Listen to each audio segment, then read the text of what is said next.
जय हिंद दोस्तों, एक बार फिर से स्वागत है आप सभी का आपके अपने YouTube चैनल जी के क्यूज पर। और आज की क्लास आर्मी अग्निवीर भर्ती 2025 के एग्जाम की 25 के पेपर की जो भी मेरे दोस्त तैयारी कर रहे हैं उन सभी के लिए जीके जीएस के इंपॉर्टेंट एमसीक्यू फॉर्मेट में 30 प्रश्न होने वाले हैं। और मैं आपको बता दूं आज का ये क्लास नंबर 12 है। इससे पहले कि आपको 11 क्लास प्लस डेमो क्लास जो है आपको प्ले लिस्ट में देखने को मिल जाएगा। तो सभी दोस्त एक बार प्ले लिस्ट पे विजिट करिएगा और सभी क्लासों को एक बार देखना है।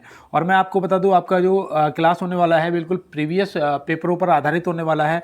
और जो भी मेरे आर्मी अग्निवीर पहली बार, जो भी मेरे आर्मी लवर फ्यूचर फौजी क्लास को पहली बार देख रहे हैं, एक बार सभी दोस्त कमेंट बॉक्स में जय हिंद जरूर टाइप करेंगे। तो बिल्कुल मैं उम्मीद करता हूँ आपने जय हिंद टाइप कर दिया होगा।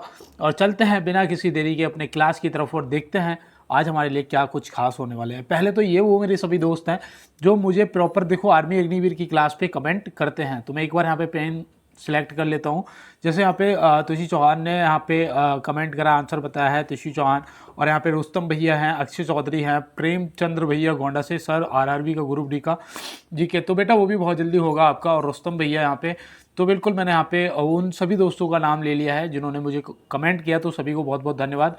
और चलते हैं बिना किसी देरी के अपने क्लास की तरफ। देखिए यहाँ पे पहला प्रश्न हमारा दिया है कि भौतिक राशि समय का एसआई मात्रक क्या है।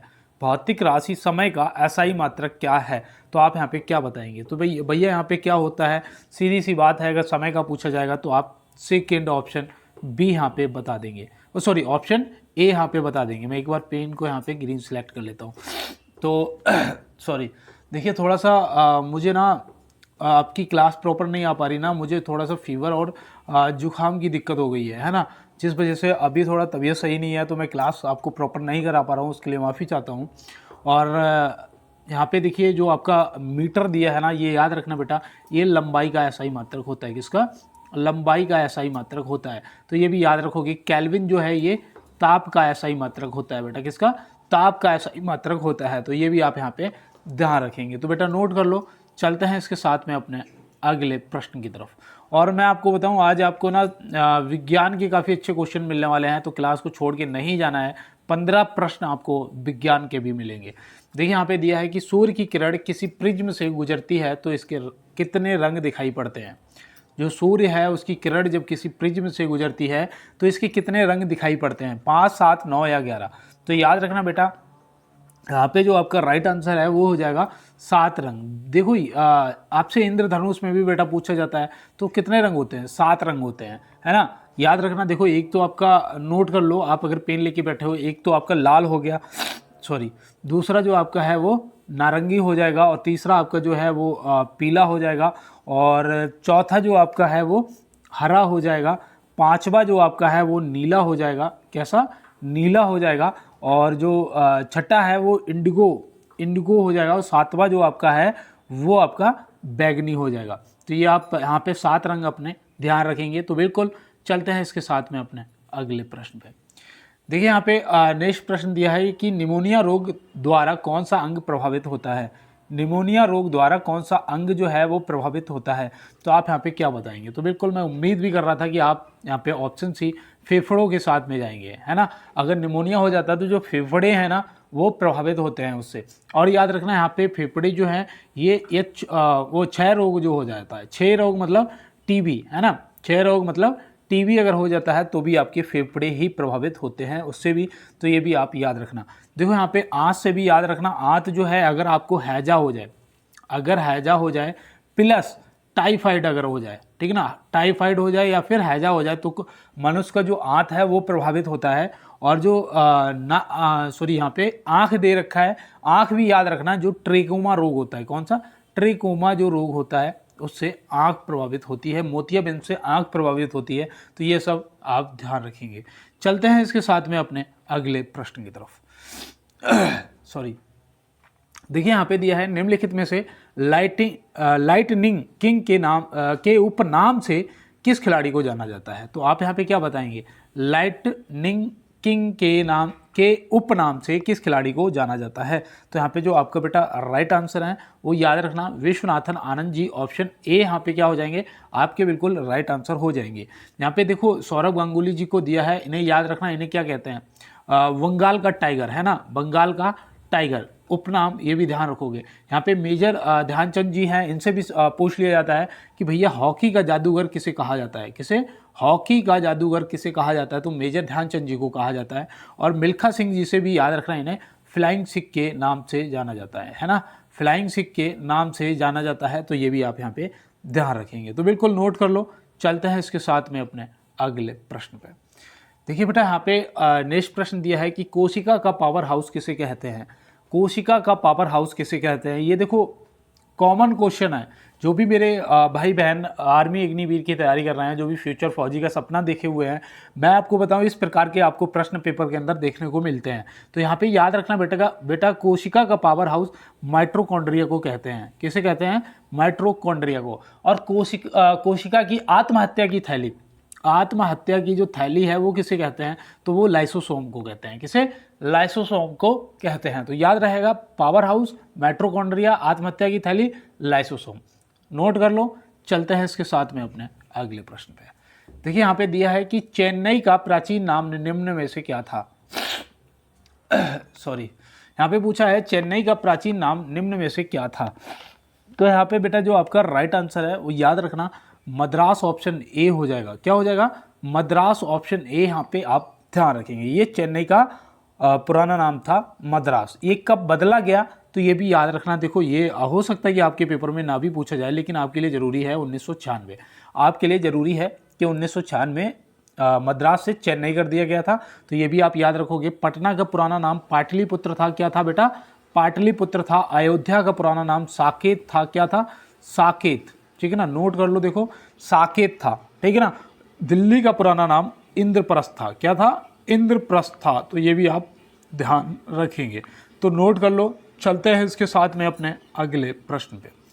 देखिए बेटा यहाँ पे 7वां प्रश्न है, और मैं आपसे सिर्फ एक बार रुकूंगा और यही कहूँगा कि बेटा जिन्होंने अभी तक सब्सक्राइब वाला बटन नहीं दबाया है, एक बार आप क्लास को सब्सक्राइब कर लो, बेल आइकन दबा लो। ये क्लास आपको शाम को 6 बजे, शाम को 6 PM पर आपको क्लास ये देखने को मिल जाएगी। और आप लोग थोड़ा सा यार सपोर्ट दिखाओ, क्लास को दोस्तों के साथ में शेयर कर दो, जो भी आपके आर्मी ग्रुप हो वहाँ पे थोड़ा सा शेयर कर दो, कमेंट कर देना, ताकि नेक्स्ट क्लास में आपका कमेंट लगा हुआ आपको देखने को मिले। तो बिल्कुल, और एक बार लाइक वाला बटन सभी दोस्तों को दबाना है। तो चलते हैं अपने प्रश्न पे। यहाँ दिया है कि निम्नलिखित में से शैवाल के अध्ययन को क्या कहा जाता है। शैवाल के अध्ययन को क्या कहा जाता है, तो आप यहाँ पे क्या बताएंगे। याद रखना बेटा, शैवाल का अध्ययन अगर पूछा जाएगा तो कहते हैं फाइकोलॉजी। क्या कहते हैं, फाइकोलॉजी, ऑप्शन बी। शैवाल के अध्ययन को फाइकोलॉजी कहते हैं, याद रहेगा। अब यहाँ पे देखो माइकोलॉजी जो है, ये याद रखना कवक के अध्ययन को कहते हैं। किसके, कवक के अध्ययन को कहते हैं, ये भी याद रखना। साइकोलॉजी जो साइकोलॉजी मतलब जो कहते हैं ना कि ये साइको है, पागल हो गया है, तो उसका जो अध्ययन होता है उसे क्या कहते हैं, साइकोलॉजी कहते हैं। तो ये भी आप ध्यान रखेंगे। और चलते हैं इसके साथ में अपने अगले प्रश्न की तरफ। सॉरी, देखो यहाँ पे दिया है निम्नलिखित में से सहारा मरुस्थल किस देश में स्थित है। कहने का मतलब ये है कि जो सहारा मरुस्थल है वो इनमें से आपको बताना है कहाँ पर स्थित है। तो आप यहाँ पे क्या बताएंगे। तो बिल्कुल मैं उम्मीद कर रहा था कि आप अपना इस प्रश्न का जो जवाब है ज़रूर बताएंगे कमेंट बॉक्स में। और यहाँ पे याद रखना दोस्त, ये हो जाएगा आपका उत्तरी अफ्रीका, ऑप्शन बी। क्या हो जाएगा, ऑप्शन बी। यहाँ पे उत्तरी अफ्रीका आपका सही जवाब हो जाएगा। उत्तरी अफ्रीका में मैं आपको बताऊं कितने देश हैं, 11 देश हैं। कितने, 11 देश हैं। और एक चीज़ यहाँ से याद रखना है कि ये दुनिया का सबसे गर्म मरुस्थल भी है, दुनिया का सबसे गर्म मरुस्थल भी है। ये भी आप यहाँ पे ध्यान रखेंगे, ठीक है ना। अगर पेपर के अंदर पूछा जाएगा तो आप बता देंगे। अगर यहीं पे थार पूछ लिया जाता, थार मरुस्थल बताओ, तो आपका अपना प्यारा भारत ऑप्शन ए हो जाता। और चीन और मंगोलिया में भी एक याद रखना भैया, चीन और मंगोलिया में भी याद रखना बेटा आपका गोबी मरुस्थल पाया जाता है। कौन सा, गोबी मरुस्थल कहाँ है, तो याद रखना चीन और मंगोलिया में, याद रहेगा। तो बिल्कुल नोट कर लो। चलते हैं इसके साथ में अपने अगले प्रश्न की तरफ। देखो यहाँ पे दिया गया है निम्नलिखित में से मानव रेटिना पर बना प्रतिबिंब कैसा होता है। साइंस के क्वेश्चन थोड़े हार्ड लग सकते हैं, लेकिन बेटा ये सच्चाई है कि आपके पेपर में ऐसे प्रश्न आते हैं। बताओ निम्नलिखित में से मानव रेटिना पर बना प्रतिबिंब कैसा होता है, तो आप क्या बताएंगे। तो याद रखना वास्तविक और उल्टा और छोटा। तो वास्तविक और उल्टा और छोटा मतलब ऑप्शन ए यहाँ पे क्या हो जाएगा, आपका बिल्कुल राइट आंसर हो जाएगा। वास्तविक, उल्टा और छोटा, ऑप्शन ए यहाँ पे आपका सही जवाब हो गया है। तो बिल्कुल, और चलते हैं इसके साथ में अपने अगले प्रश्न पे। देखिए यहाँ पे 10वां प्रश्न है कि निम्नलिखित में से श्री सैलम बांध किस राज्य में स्थित है। श्री सैलम बांध आपको बताना है कि बेटा किस राज्य में स्थित है। मैं आपको बताऊं, अगर आज आपने इस क्लास को देख लिया तो आपके पेपर के अंदर आपको एक प्रश्न इस क्लास से जरूर मिलेगा। और देखो बेटा, हार नहीं मानना है। हमेशा मैं कहता हूं कि विजय मिले या वीर गति, विजय मिले या वीर गति रणभूमि युद्ध समाप्त होने पर ही छोड़ी जाती है। और सच्चा योद्धा वही होता है जो रणभूमि में अगर हार भी जाए ना, रणभूमि में अगर हार जाए तो मन भूमि में नहीं हारना चाहिए। मन भूमि का मतलब ये है कि बेटा अपने मनोबल को कभी भी गिरने मत देना। समस्या और समय कभी भी बदल सकता है। देखो श्री सैलम बांध यहाँ पे आपसे पूछा गया है, तो आप क्या बताएंगे? तो याद रखना बेटा, ये आंध्र प्रदेश में पड़ता है। आंध्र प्रदेश ऑप्शन ए यहाँ पे आपका सही जवाब हो जाएगा। और किस नदी पर स्थित है तो वो भी याद रखना बेटा, कृष्णा नदी पर स्थित है। कौन सी? कृष्णा नदी पर स्थित है। तो ये भी आप यहाँ पे ध्यान रखेंगे। नागा अर्जुन सागर बांध अगर आपसे पूछा जाएगा तो वो आप याद रखना, ये तेलंगाना में पड़ता है। कौन सा? नागा अर्जुन सागर बांध। और ये भी आपका कृष्णा नदी पर स्थित है। ये भी आपका कृष्णा नदी पर स्थित है। भैया मध्य प्रदेश में भी कोई बता दो तो याद रखना बेटा, बिल्कुल इंपॉर्टेंट है आपके लिए, महात्मा गांधी सागर बांध। महात्मा गांधी सागर बांध जो आपका है वो कहाँ पर है तो वो याद रखना मध्य प्रदेश में पड़ता है। और बेटा चंबल नदी पर पड़ता है। कौन सी? चंबल नदी पर स्थित है। तो ये भी आप ध्यान रखेंगे। ये दोस्त यहाँ पे नेक्स्ट प्रश्न आपसे पूछा जा रहा है कि निम्नलिखित में से विद्युत धारा का मापन किस यंत्र द्वारा किया जाता है। विद्युत धारा का मापन किस यंत्र द्वारा किया जाता है। तो यहाँ पे जो आपका प्रश्न का राइट जवाब है वो क्या हो जाएगा? तो बिल्कुल ए मीटर, यहाँ पे ऑप्शन बी जो है आपका बिल्कुल राइट आंसर हो जाएगा। ये आपको याद रहेगा। तो बिल्कुल दोस्त, और देखो यहाँ पे जो अल्टीमीटर दिया है ना, अल्टीमीटर, ये याद रखना, जो ऑप्शन ए में अल्टीमीटर दिया है ये आप याद रखना, ये ऊंचाई का मापन करता है। क्या? ऊंचाई का मापन करता है। तो ये भी आप यहाँ पे ध्यान रखेंगे। बैरोमीटर जो है, बैरोमीटर, ये क्या करता है? तो याद रखना बेटा, ये वायु दाब का मापन करता है। किसका? वायु दाब का मापन करता है। तो ये भी आप यहाँ पे ध्यान रखेंगे। थर्मामीटर जो है ये आप मानव शरीर का बॉडी टेम्परेचर जो होता है, ताप जो होता है वो नापता है। तो ये भी आप ध्यान रखेंगे। तो बिल्कुल यहाँ पे जो भी मैंने आपको यंत्र बताए हैं आपने नोट किए होंगे। और चलते हैं इसके साथ में अपने अगले प्रश्न की तरफ। देखिए यहाँ पे नेक्स्ट प्रश्न दिया है कि हृदय और फेफड़ों की गति सुनने के लिए किस उपकरण का प्रयोग किया जाता है। हृदय और फेफड़ों की गति सुनने के लिए किस उपकरण का प्रयोग किया जाता है? जो कि आपने देखा होगा डॉक्टर लोग गले में लटकाए रहते हैं, है ना। उसे क्या बोलते हो? उसे बोलते हो स्टेथोस्कोप। ऑप्शन ए स्टेथोस्कोप यहाँ पे सही जवाब आपका जो है वो हो जाएगा। तो ये आप यहाँ पे ध्यान रखेंगे। तो बिल्कुल दोस्त नोट कर लो। अब यहाँ पे एक चीज़ याद रखना, जो कार्डियोग्राम है ये क्या होता है? तो ये बेटा हृदय है ना, हृदय की जांच के लिए कार्डियोग्राम, जिसे हृदय की गति जो होती है उसका पता चलता है। तो ऐसे आप याद रखना।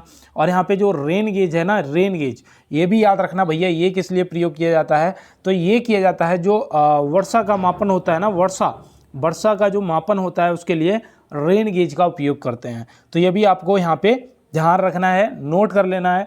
चलते हैं इसके साथ में अपने अगले प्रश्न की तरफ। और एक बार सभी फ्यूचर फौजी जो है थोड़ा सा यार सपोर्ट दिखाओ, चैनल को सब्सक्राइब कर लो और लाइक वाला बटन जरूर दबा देना है। तो मुझे उम्मीद है आप लोग बिल्कुल मेरा सपोर्ट करेंगे। और देखो यहाँ पे प्रश्न दिया है कि निम्नलिखित में से ऑक्सीजन की खोज किसने की थी। ऑक्सीजन की खोज किसने की थी? ऑक्सीजन की खोज किसने की थी? तो आप यहाँ पे क्या बताएंगे?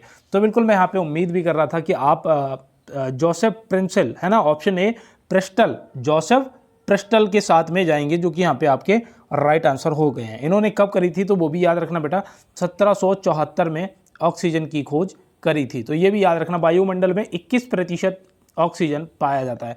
तो ये भी आपको नोट रखना है। हरगोविंद खुराना जी से भी याद रखना, इन्होंने आनुवांशिकी कोड की खोज की थी। किसकी?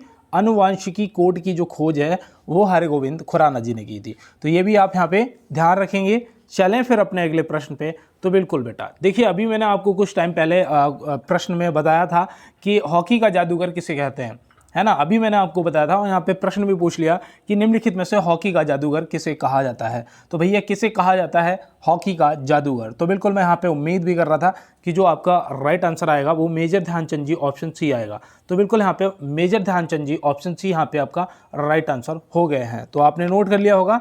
चलें अपने अगले प्रश्न पे। तो बिल्कुल बेटा, देखिए यहाँ पे नेक्स्ट प्रश्न आपका आ चुका है और पूछा जा रहा है कि निम्नलिखित में से ऑक्सीजन नाम किस वैज्ञानिक ने दिया था। अभी आपसे यहाँ पे पूछा था कि किसने खोज करी थी, तो आपने जोसेफ प्रेंसेल को बता दिया था। किसे? जोसेफ प्रिंसेल को आपने बता दिया था। अब यहाँ पे पूछा गया है कि ऑक्सीजन नाम किसने दिया था, तो आप यहाँ पे क्या याद रखना बेटा, लाइवोइशियर। ऑप्शन ए यहाँ पे क्या हो जाएगा आपका राइट आंसर। देखो ये जो अंग्रेज है ना, इनके नाम ही ऐसे अलग अलग अजीब नाम है, जैसे इनका नाम है लेवेशिये, है ना, लेवेशिये, तो ऐसे आप ध्यान रखेंगे। तो चलते हैं इसके साथ में अपने अगले प्रश्न पे। देखिए यहाँ पे दिया है निम्नलिखित में से एलपीजी का पूरा नाम क्या है?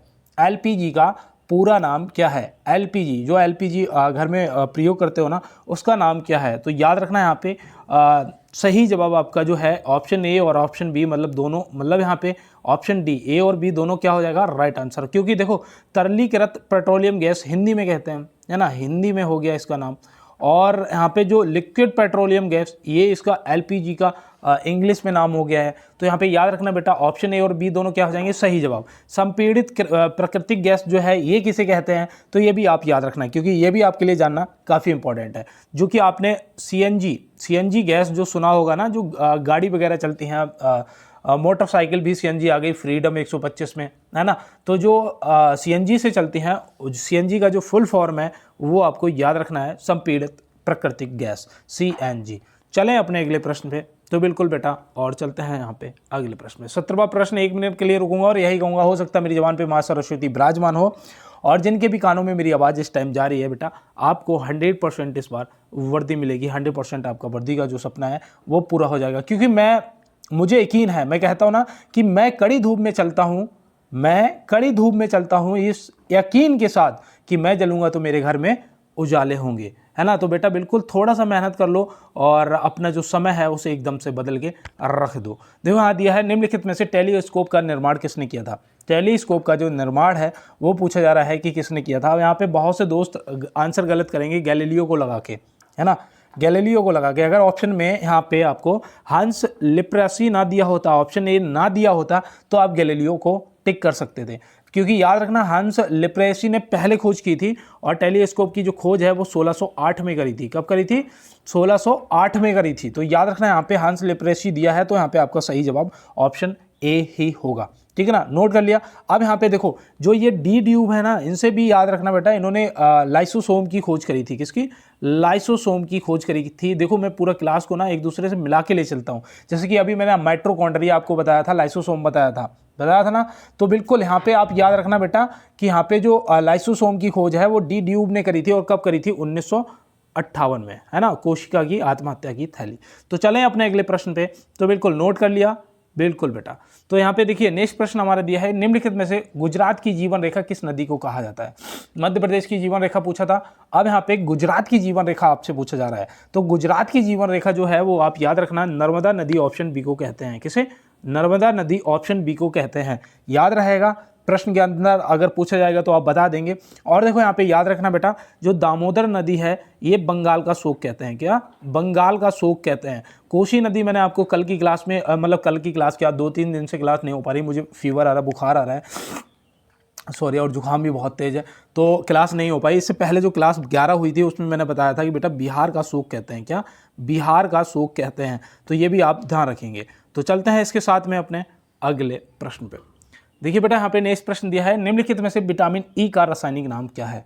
विटामिन ई का रासायनिक नाम क्या है? देखो विटामिन से होने वाली बीमारी जो है वो विटामिन किससे प्राप्त होता है वो, और उनके जो रासायनिक नाम है ये आपके लिए काफ़ी इंपॉर्टेंट है बेटा। बेसिक क्वेश्चन आपके पेपर में पूछे जाते हैं, तो आप यहाँ पे क्या बताएंगे? विटामिन ई का नाम याद रखना बेटा, टोकोफेरॉल, ऑप्शन सी हो जाएगा। क्या हो जाएगा? ऑप्शन सी, टोकोफेरॉल यहाँ पे आपका राइट आंसर हो जाएगा। तो मैं उम्मीद करता हूँ आपने नोट कर लिया होगा। अब यहाँ पे एक चीज़ और समझ लो बेटा, जो कैल्सीफेरॉल है, ये कौन से विटामिन को कहते हैं? तो विटामिन डी को कहते हैं, जो कि हमें सूर्य से प्राप्त होता है। फाइलोक्लोविनोन जो है ये किस विटामिन को कहते हैं? तो याद रखना बेटा ये बहुत इंपॉर्टेंट है, विटामिन के। क्योंकि जो खून का थक्का है ना, वो बनाने का काम करता है विटामिन के, है ना। अगर विटामिन के की कमी हो जाए बॉडी में तो खून का थक्का जो है, अगर खून निकल रहा होगा तो वो जमेगा नहीं, है ना। ऐसे ही आप ध्यान रखेंगे। तो बिल्कुल नोट कर लिया। चलें अपने अगले प्रश्न पे। तो बिल्कुल बेटा देखो यहाँ पे नेक्स्ट प्रश्न पूछा है कि श्री नीलकंठ महादेव मंदिर किस राज्य में स्थित है। तो पहले तो एक बार जयकारा लगाओ, श्री नीलकंठ महादेव की जय हो और आप सभी को इस बार वर्दी मिलेगी 100%, महादेव की आप पे कृपा होगी। और बेटा यहाँ पे आपको बस इतना बताना है कि श्री नीलकंठ महादेव मंदिर किस राज्य में स्थित है। तो यहाँ पे आप क्या बताएंगे, तो याद रखना बेटा उत्तराखंड ऑप्शन बी यहाँ पे क्या हो जाएगा, आपका सही जवाब हो जाएगा। जम्मू कश्मीर में एक तो आप देखो वैष्णो माता को याद रखोगे, है ना, वैष्णो माता मंदिर कहाँ है, जम्मू कश्मीर में है, ये भी याद रखना। और दूसरा आप अमरनाथ, क्या अमरनाथ भी आपको ध्यान रखना है। पंजाब में आपका स्वर्ण मंदिर है, पंजाब में आपका स्वर्ण मंदिर है, तो ये भी आप ध्यान रखेंगे। तो नोट कर लो, देखो मेरी राइटिंग पे मत जाना क्योंकि मेरे पास पेन नहीं है, जिस वजह से थोड़ा सा दिक्कत होती है। तो इसीलिए कहता हूँ कि यार सब्सक्राइब वाला अगर बटन दबा लेते हो और शेयर कर देते हो दोस्तों के साथ में, तो हो सकता है कि आने वाली क्लासें आपको लाइव भी मिलने लग जाए। तो यहाँ पे देखो प्रश्न दिया है, टिबिया नाम हड्डी मानव शरीर में कहाँ पाई जाती है। टिबिया नाम जो हड्डी है वो मानव शरीर में कहाँ पाई जाती है। तो बिटिया कह रहा हूँ, तो बिल्कुल यहाँ पे जो भी मेरी बिटिया लोग मुझे सुन रहे हैं और जो भी भाई लोग सुन रहे हैं, मैं आपको बताऊं जो टिबिया नामक हड्डी होती है ना बेटा, वो आपके पैर में पाई जाती है। ऑप्शन सी यहाँ पे क्या होगा, पैर में। फीमर नाम की जो हड्डी होती है, जो फीमर होती है, वो कहाँ पाई जाती है, तो वो भी याद रखना बेटा जांग में पाई जाती है ना, कहाँ पर, जांग में। तो ये भी आप ध्यान रखेंगे। और देखो यहाँ पे कान में आपकी स्टेपिज हड्डी पाई जाती है। कौन सी, स्टेपिज हड्डी पाई जाती है, जो कि सबसे छोटी हड्डी होती है। सबसे छोटी हड्डी कौन सी होती है, स्टेपिज। कहाँ, कान में। और कान में कितनी टोटल हड्डियां होती हैं, 3 हड्डियां होती हैं। कितनी, एक कान में 3 हड्डियां होती हैं। तो ये भी आप यहाँ पे ध्यान रखेंगे। तो बिल्कुल सबसे बड़ी हड्डी, सबसे छोटी हड्डी और टिबिया हड्डी, तीनों मैंने यहाँ पे आपको बता दिया, आपके लिए काफ़ी इंपॉर्टेंट है। चलते हैं अपने अगले प्रश्न पे। देखिए बेटा यहाँ पे नेक्स्ट प्रश्न पूछा है कि निम्नलिखित में से हिमाचल प्रदेश राज्य की राजधानी क्या है। हिमाचल प्रदेश राज्य की राजधानी क्या है। तो राजधानियां तो पूछी जाएंगी और मुझे पता है कि यहाँ पे आप बिना सोचे शिमला ऑप्शन बी को टिक कर देंगे। ऑप्शन बी शिमला को यहाँ पे आप टिक कर देंगे। ये जो रायपुर है ना, रायपुर, ये पता है किसकी राजधानी है, जो 26वां राज्य बना था, कौन सा, छत्तीसगढ़। कौन सा बेटा, छत्तीसगढ़। तो छत्तीसगढ़ भी आप यहाँ पे ध्यान रखेंगे। तो बिल्कुल, और पणजी जो है ये तो आपके गोवा की, तो गोवा भी आप याद रखोगे, जिसे पुर्तगालियों से 1962 में आज़ाद कराया था। कब करा पाया था, 1962 में कराया था। और बंगाल पे जो पुर्तगालियों का अधिकार था वो कब हुआ था, 1510 में, है ना, आदिल शाह को हरा के। ये मैंने आपको पहले बताया है। और बिल्कुल चलते हैं इसके साथ में अपने अगले प्रश्न पे। देखिए बेटा यहाँ पे नेक्स्ट प्रश्न दिया है कि चुंबकीय फ्लक्स का एसआई मात्रक क्या होता है। चुंबकीय फ्लक्स का एसआई मात्रक जो है वो क्या होता है। तो आप यहाँ पे क्या बताएंगे। देखो क्लास के लास्ट तक बने रहना। आज मैं आपको आपका जो रनिंग आप करते हो, फिजिकल की तैयारी कर रहा हूँ, उससे संबंधित एक ऐसी टिप्स देने वाला हूँ जिससे आपके तुरंत के तुरंत बेटा, अगर आपने फॉलो किया तो 20 सेकेंड का समय घटेगा। अगर 5:40 में आपकी फिनिशिंग हो रही है तो 5:20 में आपकी टाइमिंग आ जाएगी। बस आपको क्या है, क्लास को पूरा लास्ट तक देखना है और जो भी मैं बताऊं उसको एक बार सही से समझना है। तो यहाँ पे दिया है कि चुंबकीय फ्लक्स का एसआई मात्रक क्या होता है। चुंबकीय फ्लक्स का जो एसआई मात्रक है बेटा वो आपका बेवर होता है। ऑप्शन बी क्या होगा, बेवर होता है। याद रहेगा केल्विन किसका होता है, आज आपके लिए SW रहेगा, जो कि मैंने इसी क्लास में आपको कुछ टाइम पहले, कुछ क्वेश्चनों पहले अभी बताया भी था। तो चलते हैं इसके साथ में अपने अगले प्रश्न पे। देखो यहाँ पे नेक्स्ट प्रश्न दिया है कि निम्नलिखित में से बगदाद शहर किस नदी के किनारे स्थित है। बगदाद शहर जो है आपका वो किस नदी के किनारे स्थित है। तो नदियों के किनारे स्थित आपके शहर भारत में और भारत से बाहर के आपसे जरूर पूछे जाएंगे। तो आप यहाँ पे बगदाद अगर पूछा जाएगा तो आप टिर्गिस नदी, ऑप्शन ए जो है आप यहाँ पे बता देंगे और आपका राइट आंसर हो जाएगा। याद रहेगा हडसन नदी के किनारे, हडसन नदी के किनारे भी आपसे पूछा जा सकता है। तो याद रखना बेटा हडसन के किनारे आपका न्यूयॉर्क स्थित है। क्या, न्यूयॉर्क शहर जो है वो आपका हडसन नदी के किनारे स्थित है।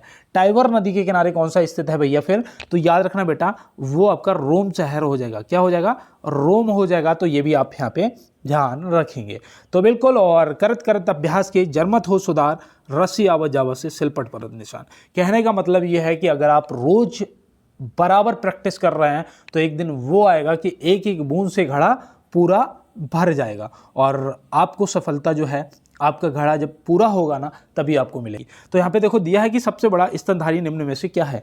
सबसे बड़ा स्तनधारी निम्न में से क्या है, तो याद रखना बेटा वो हो जाएगी नीली व्हेल, ऑप्शन सी। नीली व्हेल, ऑप्शन सी। अगर यहीं पे स्थलीय पूछा जाता, अगर आपसे स्थलीय पूछा जाता, देखो सबसे बड़ा स्तनधारी नीली व्हेल, स्थलीय अगर आपसे सबसे बड़ा स्तनधारी पूछा जाएगा तो वो अफ्रीकन हाथी। अगर हाथी भी मिलता है ऑप्शन में तो भी आपका राइट आंसर हो जाएगा। और सबसे लंबा स्तनी अगर पूछा जाएगा, सबसे लंबा, बेटा देखो अगर सबसे लंबा पूछा जाएगा तो याद रखना बेटा आपका जिराफ हो जाएगा राइट आंसर, याद रहेगा। चलें अपने अगले प्रश्न पे। तो बिल्कुल देखिए यहाँ पे नेक्स्ट प्रश्न आपका आ चुका है कि निम्नलिखित में से कोयना बांध किस राज्य में स्थित है। कोयना बांध आपको बताना है कि किस राज्य में स्थित है। तो आप यहाँ पे क्या बताएंगे। ये बेटा कोयना नदी पर स्थित है और इसका जो राज्य है वो याद रखना महाराष्ट्र, ऑप्शन बी हो जाएगा। और नदी भी आपकी कोयना नदी है। कोयना बांध किस नदी पर स्थित है, कोयना नदी पर, किस राज्य में स्थित है, तो महाराष्ट्र में। ये आपको बिल्कुल पता होना चाहिए। दूसरा यहाँ पे याद रखना बेटा आपसे कर्नाटक से भी आपसे पूछा जा सकता है। तो कर्नाटक से अलमट्टी बांध को याद रखना, किसे, अलमट्टी बांध को याद रखना, जो कि ये कौन सी नदी पर स्थित है भैया, तो ये कृष्णा नदी पर स्थित है। किस पे, कृष्णा नदी पर, याद रहेगा। बाखंडा नदी बांध जो है, बाखंडा नदी बांध हिमाचल प्रदेश, ये देखो आपके लिए विशेष इंपॉर्टेंट बांध है। तो बाखंडा बांध जो है ये आप ध्यान रखेंगे, ये आपके हिमाचल प्रदेश में पड़ता है सतलज नदी पर, नोट कर लिया। चलें अपने अगले प्रश्न पे। तो बिल्कुल देखिए यहाँ पे डिस्प्ले थोड़ा छोटा है, पेन भी है नहीं, तो जिस वजह से क्लियर नहीं लिख पाता हूँ उसके लिए माफ़ी चाहता हूँ। लेकिन मैं मैं बोल देता हूँ, अपने मुंह से बोल देता हूँ ताकि आप नोट कर लें। देखो यहाँ दिया है दूर दृष्टि दोष दूर करने के लिए किस लेंस का उपयोग किया जाता है। दूर दृष्टि दोष दूर करने के लिए किस लेंस का उपयोग किया जाता है। देखो इसका यहाँ पे एक चीज़ और ध्यान रखना, दूर दृष्टि का मतलब होता है निकट का नहीं दिखता है, उल्टा बोलते हैं, है ना। मतलब दूर का दिखता है, निकट का नहीं दिखता। निकट दृष्टि दोष निकट का दिखता है, दूर का नहीं दिखता है। तो यहाँ पे भैया आपसे दूर दृष्टि दोष पूछा है, दूर करने के लिए किस लेंस का उपयोग किया जाता है। वो किया जाता है उत्तल लेंस का। और अवतल लेंस निकट दृष्टि दोष, निकट दृष्टि दोष आप ध्यान रखेंगे। यहाँ पे देखो उत्तल दर्पण और अवतल दर्पण पे मत लगा देना, लेंस की बात हो रही है, ठीक है ना। और देखो यहाँ पे उत्तल दर्पण और जो होता है वो गाड़ी में पीछे देखने के लिए लगा होता है, गाड़ी में पीछे देखने के लिए लगा होता है। और अवतल दर्पण जो है वो याद रखना, जो हेडलाइट होती है, जो हेडलाइट होती है वो होती है अवतल दर्पण की, याद रहेगा, नोट कर लिया। चलते हैं इसके साथ में अपने अगले प्रश्न पे। देखो बेटा यहाँ पे दिया है 2011 जनगणना अनुसार भारत की साक्षरता दर कितने प्रतिशत थी। काफ़ी इंपॉर्टेंट प्रश्न, काफ़ी बार आपके पेपरों में पूछा भी जा चुका है। ये तो कॉमन प्रश्न है और लगभग ज़्यादातर पेपरों में पूछा भी जाता है। तो आप यहाँ पे क्या बताएंगे, 2011 जनगणना अनुसार भारत की साक्षरता दर कितने प्रतिशत थी। तो याद रखना 74.04%, 74.04% आपका सही जवाब हो जाएगा। यहाँ पे 82.14% जो है याद रखना बेटा पुरुष की साक्षरता दर थी और 65.46% जो थी वो महिला की साक्षरता दर थी। सबसे ज़्यादा बेटा केरल की थी, कितनी थी वो भी देखो याद रखना। 2021 की जनगणना से आपसे एक प्रश्न और पूछा जाता है कि जनगणना कितने वर्षों के अंतराल पे होती है, तो वो भी याद रखना 10 वर्ष के अंतराल पे होती है। कितने, 10 वर्ष के अंतराल पे जनगणना होती है। तो केरल की भैया याद रखना 94.4% के लगभग थी और जो आपकी सबसे कम थी वो बिहार राज्य की थी। तो ये भी आप यहाँ पे ध्यान रखेंगे। तो बिल्कुल, और देखो मैं आपको क्लासों के बीच में बताता हुआ हमेशा चलूंगा ताकि आपको बिल्कुल रट जाना चाहिए। देखो यहाँ पे पूछा है सामान्य आँख के लिए स्पष्ट दृष्टि की न्यूनतम दूरी कितनी होती है। कहने का मतलब ये है कम से कम कितना देख सकती है स्पष्ट। तो याद रखना बेटा 25 सेंटीमीटर, ये प्रश्न भी पूछा जाता है। Option A 25 centimetre. ये जो यहाँ पे अनंत दिया है ये भी आप याद रखना बेटा। देखो मैं ऐसे ही थंबनेल लगाता हूँ कि यही प्रश्न छपेंगे, इनको देख लो, इंपॉर्टेंट, मोस्ट इंपॉर्टेंट, ऐसे मैं नहीं लिखता हूँ। लेकिन मुझे ये पता है कि जो एक बार मेरे साथ में क्लास करता है उसे बहुत अच्छे से प्रश्न याद हो जाते हैं। अनंत याद रखना बेटा, अगर दूर पूछा जाए, ठीक है ना, स्पष्ट दृष्टि की दूरी पूछी जाए तो वो अनंत होती है और न्यूनतम 25 सेंटीमीटर, याद रहेगा। चलते हैं इसके साथ में अपने अगले प्रश्न पे बेटा। तो यहाँ दिया है नेशनल डिफेंस एकेडमी कहाँ स्थित है। नेशनल डिफेंस एकेडमी, इसमें कई बार क्या होता है हम लोग धोखा खा जाते हैं, है ना। तो भैया एनडीए पूछा है नेशनल डिफेंस एकेडमी कहाँ स्थित है, तो याद रखना बेटा Khadakwasla, option C, Khadakwasla Maharashtra, option C यहाँ पे क्या हो जाएगा, सही जवाब हो जाएगा। भैया देहरादून में क्या है फिर, IMA मतलब इंडियन मिलिट्री एकेडमी, IMA, है ना, ये कहाँ पर है, तो ये आपकी देहरादून में पड़ती है। नई दिल्ली में भैया फिर क्या है, नई दिल्ली में नेशनल डिफेंस कॉलेज है। क्या है, नेशनल डिफेंस कॉलेज जो है आपका वो कहाँ पर है, वो नई दिल्ली में है। तो याद रहेगा। तो बिल्कुल अब देखिए मैं आपको बताने वाला हूँ कि आप अगर अपनी रनिंग में वाकई में टाइमिंग कम करना चाहते हैं तो उसके लिए आपको क्या क्या करना अनिवार्य है। और मैं भी आपको बता दूं, मैं बहुत जल्दी जो रनिंग का बैच है, मैं जैसा कि मैंने आपसे कहा भी था कि बहुत जल्दी आपका रनिंग का बैच स्टार्ट करने वाला हूं। तो बिल्कुल अगर किसी को रनिंग के बैच में शामिल होना है, अगर 1600 मीटर की रेस को कंफर्म 110% अगर क्लियर करना है तो वो मुझे कमेंट बॉक्स में ज़रूर बता सकता है। मैं बता दूंगा कि आप कैसे इनरोल कराएंगे और कैसे बैच में शामिल आप हो पाएंगे। लेकिन अब मैं यहाँ पे एक ट्रिक आपको बताने वाला हूँ कि आपको रोज़ क्या करना है। आप अपना एक शेड्यूल बना लो कि Sunday, Monday, Tuesday, Wednesday, Friday, Saturday, ठीक है ना, सोमवार, मंगल, बुध, बृहस्पति, शुक्र, शनिवार, सप्ते में 3 दिन, है ना, एक दिन छोड़ के एक दिन संडे को छुट्टी रखा करो। संडे को छुट्टी रखा करो 3 दिन सप्ते में। जैसे सोमवार को कर लिया, बृहस्पति, मंगल को छोड़ के बुधवार को आपको सूट मारने हैं। सोमवार को 100 मीटर के 4, ठीक है ना, मंगलवार छोड़ दिया, बुधवार को आप आ जाओ फिर क्या 200 मीटर के 4 सूट, ठीक है ना। और ये कब लगाने हैं? रनिंग खत्म करने के बाद, ठीक है ना। रनिंग को खत्म करते टाइम भी उठा के लाया करो, मतलब कि स्पीड बढ़ा के खत्म किया करो जब 200 मीटर रह जाया करे। और दूसरा चीज़ याद रखना कि बेटा जो ये सूट है ना, ये आपको काफ़ी इंपॉर्टेंट, काफ़ी आपकी रनिंग जो है अच्छी कराएंगे। और यहाँ पे याद रखना शनिवार को आप 400 के 4 सूट रखा करो, ठीक है ना। अपना जो भी रनिंग करते हो वो करो, रिदम रनिंग करो, लंबी लॉन्ग रनिंग करो। और दूसरा, अगर आप ये सूट लगा रहे हैं तो ये आपकी रनिंग में काफ़ी फ़ायदा करेंगे। और मैंने आपको हरी इलायची बताई थी सजेशन में कि बेटा हरी इलायची दिन में 3 से 4 खाया करो और बढ़िया से दूध पियो, रोटी खाओ, अदरवाइज कोई भी मेडिसिन नहीं लेना है। यही है आपकी असली मेहनत जो कि आपको सफल कराएगी। तो मिलते हैं सभी फ्यूचर फौजियों से नेक्स्ट क्लास में नेक्स्ट प्रश्नों के साथ में। और तब तक के लिए सभी दोस्तों को मेरा जय हिंद, वंदे मातरम, भारत माता की जय।